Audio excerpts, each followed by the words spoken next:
In December of 2019, as a new virus was emerging on the opposite side of the world, I spoke at the National Defense University, and the title of the speech I gave was called American Industrial Policy and the Rise of China. And the reaction of many people to that at the time was skepticism. From Wall Street investors who frankly saw no problem with the status quo on China, from these think tank experts who mocked my claim at the time that our country relied too much on China economically and our supply chain, from tech giants in Silicon Valley who obsessed with access to the Chinese marketplace.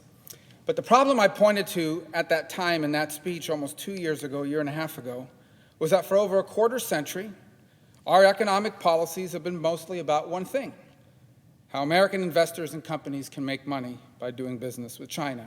And in that vein, it didn't matter if making money meant allowing China to steal our intellectual property. It didn't matter if making money meant stable American jobs kept disappearing. And it didn't matter if making money meant investing in Chinese companies developing technologies to help defeat our country in a future war. Finally, Americans are waking up to what a mistake that was. It was a bipartisan consensus that was flawed. The 21st century will be defined by the relationship between China and the United States. And frankly, I believe that this is our last chance to make sure that it is a balanced relationship.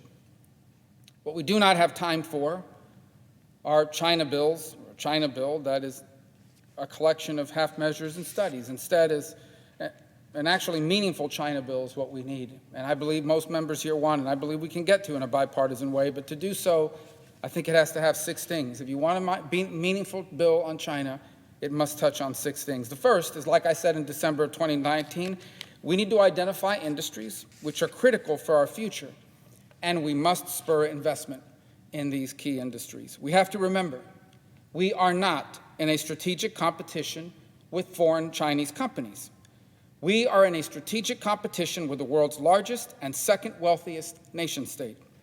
There is no way to compete with China by relying solely on private investment, not while the Chinese Communist Party subsidizes and cheats to boost its favored companies. From industrial corporate giants to small businesses that make up our supply chain, the private sector is the most important area of this competition. We can encourage them to step up, just like we did for semiconductors with the CHIPS Act. Frankly, the way we developed the vaccine, with Operation Warp Speed as an example of a targeted industrial policy in which government partners with the private sector to solve a big problem. You can say whatever you want about America's response to COVID, but we've done vaccines better than anyone else in the world, not even close, and it's due to that partnership. But an essential part of our strategy has to be, as a result, to build a strong foundation through targeted and sustained federal funding for American research and development. Now, the bipartisan Endless Frontiers Act is a nod in that direction. Right now, that bill makes the National Science Foundation the lead agency in directing $100 billion of government investment. The problem is that's the same agency that time and again has had the research we fund stolen by professors and graduate students who are on the payroll for China. DARPA and other advanced research agencies within government have a much better record of protecting research, and I believe would be a far better choice to administer these investments instead. The second thing a real China bill must do is communicate that while we do not seek an armed confrontation with China, we will confront any military aggression. We will maintain our defense commitments with our allies, and we will win any conflict China starts. We must never do anything that leads Beijing to doubt our commitment to Taiwan, and we must never accept the Chinese Communist Party's illegitimate claims on the world's most important shipping lanes in the South and East China Seas. The Strategic Competition Act we recently passed out of the Foreign Relations Committee is largely silent on this topic, but Chairman Menendez has pledged to work with me to include my South China Seas and East China Sea Sanctions Act in any final bill that we take up here on the floor. The third thing a real China bill must do is fix broken international and domestic trade laws. The World Trade Organization is failing miserably, and it must be reformed. And China's flagrant intellectual property theft, industrial espionage, and massive subsidies to Chinese companies can no longer be ignored, and they must be addressed.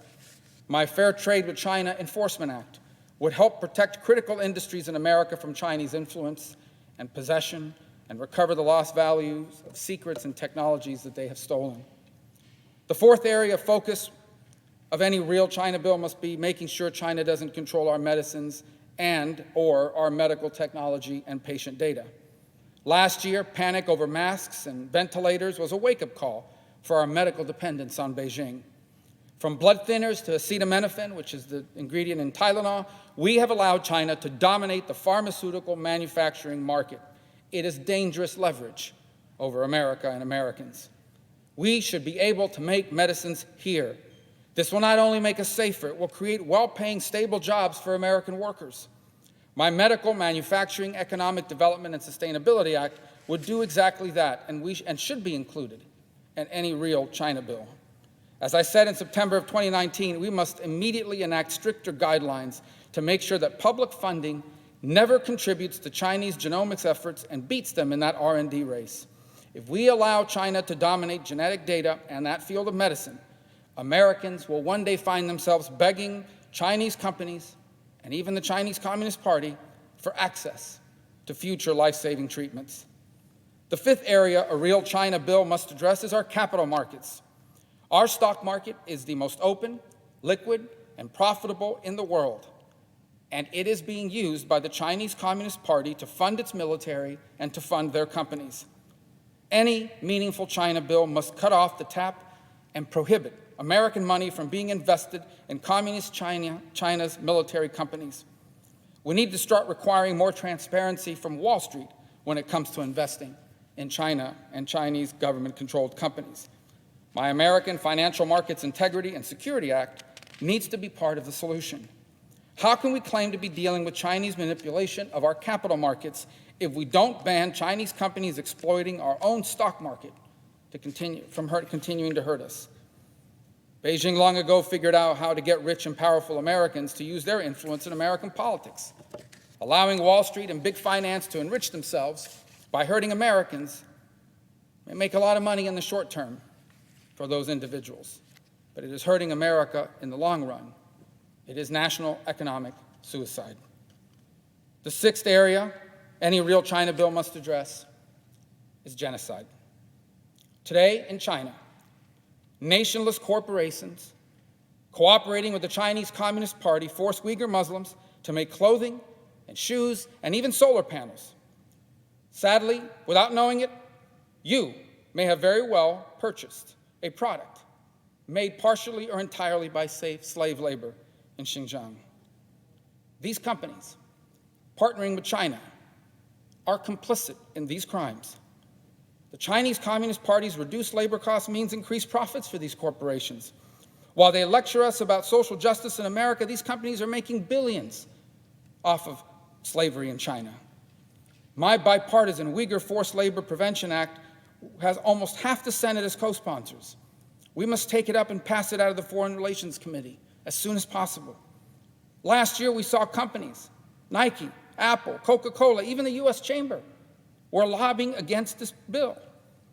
Well, soon we're going to find out what holds more power in our country: corporations making billions off genocide and slavery, or our basic sense of right and wrong.